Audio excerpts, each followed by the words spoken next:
미국 중서부의 작은 도시 리버사이드. 그곳의 겨울은 유난히도 길고 지루했습니다. 공장 굴뚝에서 뿜어져 나오는 매연은 낮게 깔린 구름과 섞여 도시 전체를 잿빛으로 물들였고, 사람들의 코끝에는 늘 쇠비린내와 석탄 타는 냄새가 머물러 있었죠. 그 도시 변두리 페인트가 군데군데 벗겨진 낡은 2층 주택 하나가 서 있었습니다. 그 집의 주인은 로버트. 한때는 그 공장의 뜨거운 열기 속에서 쇠를 깎고 기계를 돌리며 청춘을 보냈던 사내였습니다. 이제는 퇴직금 몇 푼과 삐걱거리는 무릎, 그리고 지독한 고독만을 보상으로 받은 채 황혼을 맞이하고 있었죠. 그의 집 거실에는 시간의 먼지가 켜켜이 쌓여 있었습니다. 벽걸이 시계는 틱 마이너스 톡 소리를 내며 그가 죽음으로 한 걸음씩 다가가고 있음을 잔인하게 알리고 있었고, 서랍장 위에는 주인을 잃은 낡은 신문들만이 뒹굴고 있었습니다. 그런 로버트에게 매주 토요일은 유일하게 세상과 연결되는 시간이었습니다. 멀리서 들려오는 작은 소형차의 엔진 소리. 로버트는 그 소리만 듣고도 알 수 있었습니다. 바로 여동생 제니였습니다. 제니는 오빠보다 5살 아래였지만 거친 세월 풍파를 온몸으로 맞으며 살아온 탓에 오빠보다 더 깊은 주름을 가지고 있었습니다. 그녀 역시 넉넉한 형편은 아니었습니다. 좁은 세탁소 안에서 수증기를 마시며 하루 종일 다림질을 해야 겨우 입에 풀칠을 할 수 있는 처지였죠. 하지만 그녀는 단 한 번도 오빠를 찾는 길을 거르지 않았습니다. 제니의 손에는 항상 투박한 천에 쌓인 냄비가 들려 있었습니다. 그 안에는 오빠가 좋아하는 소고기 수프나 감자 스튜가 담겨 있었죠. 그것은 단순한 음식이 아니었습니다. 오빠가 혹여나 굶지는 않을까, 외로움에 사무쳐 삶을 포기하지는 않을까 노심초사하는 동생의 눈물겨운 기도였습니다. 로버트에게도 찬란했던 시절은 있었습니다. 20대 중반 그는 공장에서 촉망받는 기술자였고, 마을에서 가장 아름답던 여인과 결혼을 했었습니다. 그때 그는 믿었을 겁니다. 이 사랑이 영원할 것이라고. 그 믿음의 증거로 그는 직장에서 가장 비싼 생명보험에 가입했습니다. 수혜자 칸에는 사랑하는 아내의 이름을 정갈하게 적어 넣었죠. 하지만 가난은 창문으로 들어와 사랑을 문 밖으로 쫓아낸다고 했던가요? 공장의 파업과 경제 위기, 그리고 아이가 생기지 않는다는 좌절감은 두 사람 사이를 갈라놓았습니다. 결국 아내는 짐을 싸서 떠났고, 그 후로 20년 동안 단 한 번의 소식도 들리지 않았습니다. 로버트에게 그녀는 지워버리고 싶은 문신 같은 것이었습니다. 아니, 이미 지워진 줄 알았던 흉터였습니다. 그는 보험 증서의 존재조차 잊고 살았습니다. 매달 통장에서 빠져나가는 보험료는 그저 미래를 위한 막연한 저축이라 생각했을 뿐, 그 종이 한 장에 타인의 이름이 적혀 있다는 사실은 그의 기억 저편으로 사라진 지 오래였습니다. 2015년의 어느 무더운 여름밤이었습니다. 에어컨조차 제대로 돌지 않는 낡은 거실에서 로버트는 심한 기침을 내뱉으며 제니의 손을 잡았습니다. 그때 그는 자신의 죽음이 멀지 않았음을 직감했을지도 모릅니다. 제니야, 나 죽으면 말이다. 이 집이랑 내 보험금 그거 다 내 거다. 내가 회사 다닐 때부터 꼬박꼬박 부어온 게 꽤 된다더라. 그거면 내 세탁소 그만두고 편히 살 수 있을 거야. 제니는 오빠의 마른 손을 적시며 울었습니다. 오빠, 그런 소리 마세요. 오래오래 사셔야지. 로버트는 허허 웃으며 벽에 걸린 낡은 달력을 보았습니다. 아니다, 제니야. 난 안다. 내가 가진 건 이것뿐이고 이걸 줄 사람도 너뿐이다. 내가 친구들한테도 다 말해놨어. 내 전 재산은 우리 제니 몫이라고. 그는 확신했습니다. 자신의 입으로 뱉은 이 수많은 말들이, 자신의 진심 어린 눈물이 그 어떤 종이 조각보다 강한 법적 효력을 가질 것이라고 말이죠. 그는 법보다 정이 깊은 사람이었기에 서류라는 차가운 괴물의 정체를 알지 못했습니다. 그렇게 20년이라는 긴 시간이 흘렀습니다. 로버트는 수천 번 제니에게 약속했고 수백 명의 이웃에게 공언했습니다. 하지만 그 20년 동안 그의 서랍 깊숙한 곳에 처박힌 보험 증서 속 수혜자 이름은 단 한 글자도 바뀌지 않았습니다. 로버트는 매년 보험사로부터 날아오는 안내문을 보지도 않고 쓰레기통에 던졌습니다. 그에게 그것은 그저 돈 내라는 고지서였을 뿐이니까요. 그 무심함이, 그 짧은 20년의 게으름이 훗날 여동생의 삶을 어떻게 파괴할지 그는 꿈에도 몰랐습니다. 리버사이드의 찬 바람이 다시 불어오던 그해 겨울, 로버트의 시간은 멈추기 시작했습니다. 그리고 법의 차가운 톱니바퀴는 서서히 돌아가기 시작했습니다. 진심은 서류에 의해 가려질 준비를 마쳤고 사랑은 법전의 무게에 짓눌릴 위기에 처했습니다. 우리는 흔히 믿습니다. 진실은 반드시 승리한다고. 진심은 전해진다고. 하지만 법정이라는 차가운 무대 위에서 진실은 증거라는 옷을 입지 않으면 발언권조차 얻지 못합니다. 로버트가 제니를 위해 흘린 수만 방울의 눈물보다 20년 전 무심코 적어 넣은 전처의 이름 세 글자가 더 강력한 힘을 발휘하는 세상. 이제 그 잔혹한 진실이 제니의 눈앞에 펼쳐지려 합니다. 오빠가 남긴 마지막 선물이 축복이 아닌 저주가 되어 돌아오는 순간, 그 비극의 서막이 곧 열립니다. 2023년의 겨울은 유난히도 잔인했습니다. 리버사이드의 대기는 얼어붙은 칼날처럼 피부를 파고들었고 노인들의 기침 소리는 집 안의 정적을 깨는 유일한 생존 신호였습니다. 로버트의 집, 그 낡은 요새 안에서 그는 점점 더 깊은 침묵 속으로 침잠에 들어갔습니다. 어느 화요일 아침이었습니다. 매일 아침 안부 전화를 하던 제니의 수화기 너머로 오직 규칙적인 기계음만이 공허하게 울려 퍼졌습니다. 불길한 예감은 척추를 타고 내려가는 소름처럼 그녀를 덮쳤습니다. 제니는 낡은 외투를 걸치고 눈길을 헤쳐 오빠의 집으로 달려갔습니다. 현관문을 열었을 때 그녀를 맞이한 것은 온기 없는 거실의 냉기였습니다.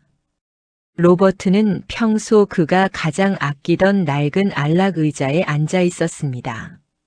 무릎 위에는 제니가 지난주에 가져다 준 담요가 덮여 있었고 그의 시선은 창밖에 눈 덮인 정원을 향해 멈춰 있었습니다. 마치 잠시 휴식을 취하는 듯 평온한 얼굴이었지만 그의 가슴은 더 이상 파도치지 않았습니다. 로버트는 그렇게 가장 사랑하던 동생에게 짐을 남기지 않으려는 듯 고요히 홀로 숨을 거두었습니다. 장례식은 눈물과 추억으로 채워졌습니다. 제니는 오빠의 영정 사진 앞에서 몇 번이고 쓰러졌습니다. 오빠의 마지막을 지키지 못했다는 자책감이 그녀의 영혼을 갉아먹었습니다. 이웃들은 로버트의 따뜻했던 성품을 이야기하며 제니를 위로했습니다. 걱정 말게 제니. 로버트가 자네 생각은 끔찍이 했으니 하늘에서도 자네를 지켜줄 거야. 자네 고생한 거 그 친구가 보험금이라도 남겨놔서 다행이지 뭔가. 사람들의 위로는 제니에게 작은 빛이 되었습니다.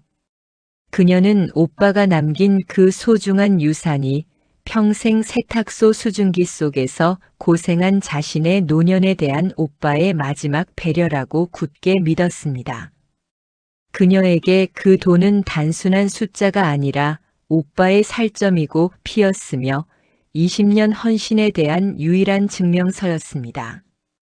장례를 마친 지 일주일 후 제니는 검은 상복을 벗고 정갈한 옷차림으로 보험사를 찾았습니다. 도시 중심가에 위치한 보험사 건물은 차갑고 현대적이었습니다.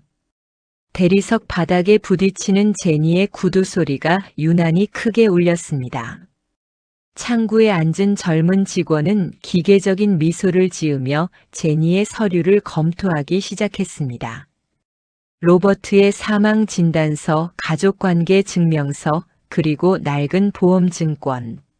직원의 손가락이 키보드 위를 가볍게 두드리는 소리가 제니의 귀에는 심장 박동 소리처럼 들렸습니다.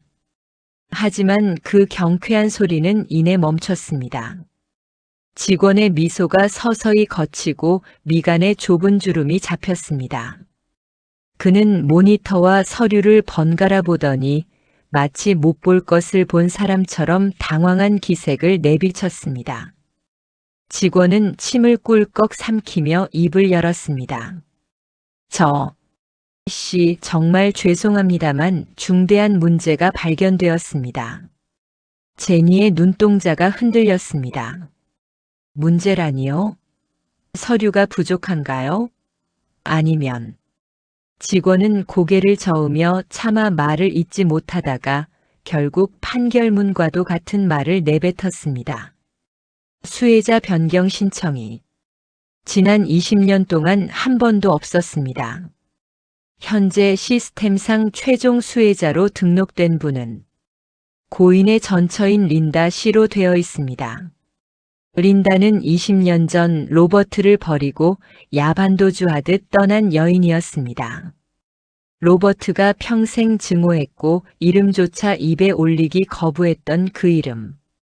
제니에게 린다는 이미 죽은 사람이거나 존재하지 않는 유령과 같았습니다. 그런데 그 유령이 오빠의 죽음과 함께 무덤을 파헤치고 나와 오빠의 마지막 유산을 가로채려 하고 있었습니다. 제니는 창구 유리를 두드리며 절규했습니다. 그럴 리가 없어요. 그 여자는 20년 동안 오빠 근처에도 오지 않았단 말입니다. 오빠가 아플 때, 굶주릴 때, 외로울 때 곁에 있었던 건 나예요. 온 마을 사람들이 다 압니다. 오빠가 이 돈은 내 거라고 매일같이 말했다고요. 직원의 눈빛에는 동정심이 서렸지만 그의 목소리는 여전히 사무적이었습니다. 이해합니다만 저희는 서류에 적힌 대로 집행할 수밖에 없습니다. 법적으로 이 보험금의 주인은 린다 씨입니다. 저희가 임의로 바꿀 권한이 없습니다. 제니는 그 자리에 주저앉았습니다. 현대적인 보험사 건물의 화려한 조명이 그녀를 비웃는 것 같았습니다. 오빠의 사랑, 헌신, 눈물 섞인 약속들. 그 모든 살아있는 감정들이 빛바랜 종이 한 장에 적힌 이름이라는 글자 몇 개의 처참히 짓밟히는 순간이었습니다. 서류라는 괴물은 오빠의 진심을 집어삼키고 차갑게 입을 닫고 있었습니다. 제니는 떨리는 몸을 일으켰습니다. 그녀의 눈에는 슬픔 대신 도끼가 서리기 시작했습니다. 이것은 단순히 돈의 문제가 아니었습니다. 오빠의 진심을 모욕하는 이 불합리한 세상을 향한 분노였습니다. 좋아요. 법대로 해보죠. 법이 정말 그렇게 눈이 멀었는지 내 눈으로 직접 확인하겠어. 그녀는 오빠의 낡은 가방을 품에 꼭 안고 보험사를 나섰습니다. 등 뒤로 차가운 유리문이 닫히는 소리가 마치 단두대의 칼날이 떨어지는 소리처럼 들렸습니다. 이제 평범한 세탁소 주인 제니는 거대한 법의 장벽을 향해 무모한 전쟁을 선포합니다. 하지만 그녀는 아직 알지 못했습니다. 법정이라는 곳이 인간의 뜨거운 눈물보다 차가운 잉크 자국을 숭배하는 신전이라는 사실을 말입니다. 리버사이드주 법원 제4호 법정. 거대한 화강암 기둥이 늘어선 그곳은 인간의 사사로운 감정이 허락되지 않는 성소와도 같았습니다. 천장은 아득히 높았고 판사석 뒤에 걸린 거대한 법의 여신상은 눈을 가린 채 차가운 저울을 들고 서 있었습니다. 제니는 그 거대한 공간 앞에 선 가녀린 풀잎 같았습니다.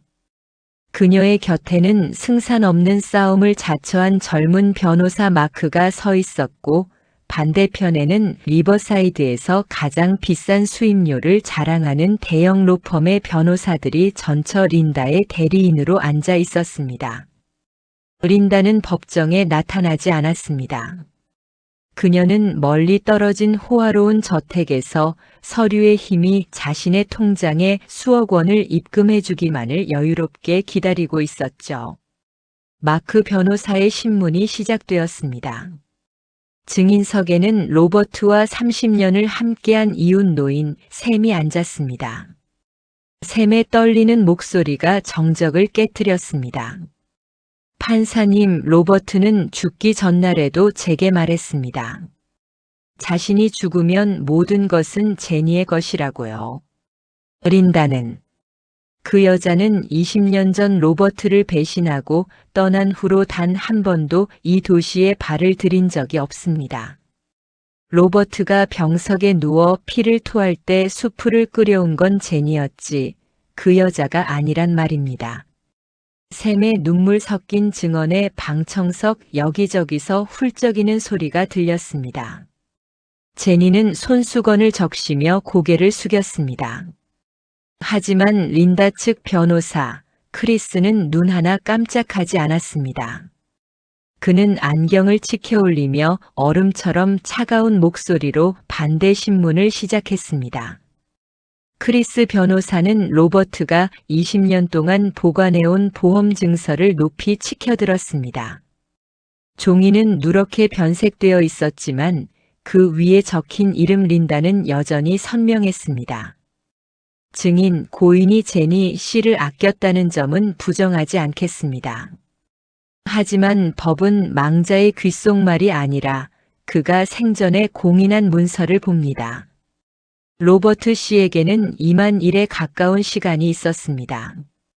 수혜자 변경 신청서를 작성하는 데는 단 5분이면 충분했죠. 그가 그 5분을 쓰지 않았다는 것은 법적으로 이 서류의 효력을 유지하겠다는 묵시적 의사입니다. 감정은 가변적이지만 서류는 영원합니다. 크리스의 논리는 면도날처럼 날카로웠습니다.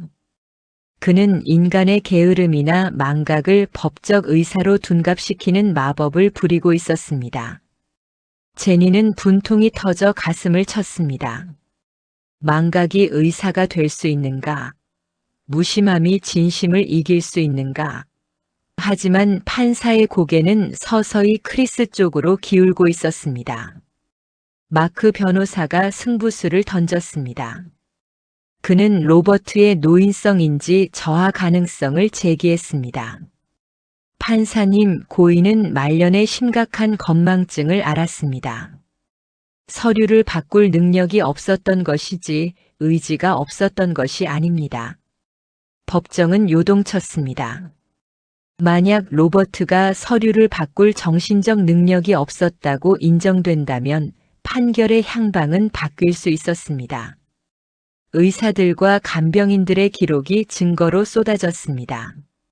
하지만 린다 측은 로버트가 죽기 직전까지 혼자 장을 보고 세금을 냈던 기록을 찾아내 맞불을 놓았습니다.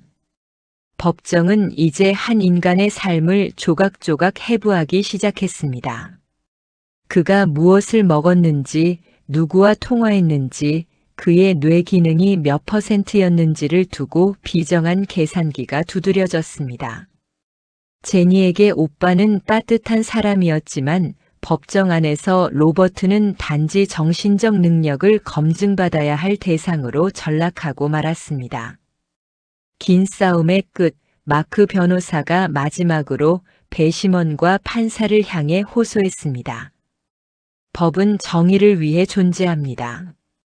그리고 정의란 마땅히 받아야 할 사람에게 돌려주는 것입니다. 20년을 헌신한 동생과 20년을 도망친 전처.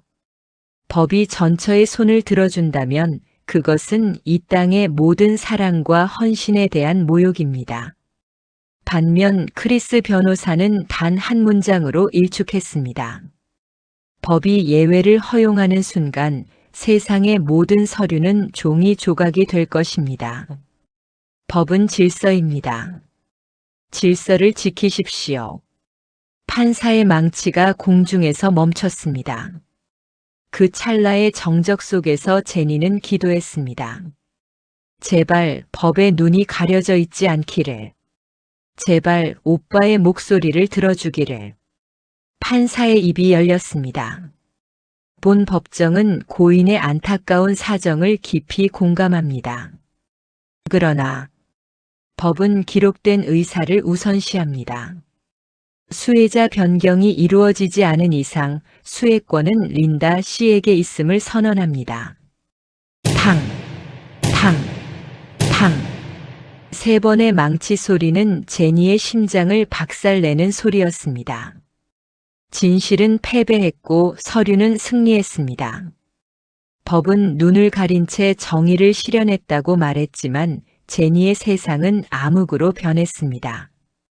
이제 그녀에게 남은 것은 빈손과 오빠를 지키지 못했다는 끝없는 절망뿐이었습니다. 로버트 씨에게는 수혜자를 바꿀 수 있는 20년이라는 긴 시간이 있었습니다. 그럼에도 불구하고 그는 서류상의 이름을 바꾸지 않았습니다. 이는 서류에 적힌 이름을 그대로 유지하겠다는 법적 의사로 해석됩니다. 판사의 목소리는 메아리처럼 법정을 울렸습니다. 제니의 귀에는 그 말이 벼락처럼 내리꽂혔습니다. 20년이라는 시간. 로버트는 그 시간 동안 단 한 번도 전처를 떠올린 적이 없었을 겁니다. 그녀는 로버트의 삶에서 완전히 삭제된 존재였습니다. 하지만 법은 인간의 기억을 묻지 않았습니다. 오직 차가운 종이 위에 적힌 글자만을 보았던 것입니다. 결국 수억 원에 달하는 로버트의 보험금은 오빠의 장례식조차 오지 않았던 전처의 주머니로 들어갔습니다. 그녀는 20년 동안 로버트의 삶에 아무런 기여도 하지 않았지만 서류 덕분에 아무런 노력 없이 막대한 돈을 손에 넣게 된 것입니다. 법의 판결은 그렇게 냉혹하게 집행되었습니다. 제니는 오빠의 유품이 담긴 낡은 상자 하나를 챙겨 빈손으로 법정을 나와야 했습니다. 그녀의 발걸음은 천근만근 무거웠습니다. 오빠의 마지막 유언을 지켜주지 못했다는 죄책감, 그리고 이 모든 현실이 너무나 부당하다는 절규가 그녀의 가슴을 찢어 놓았습니다.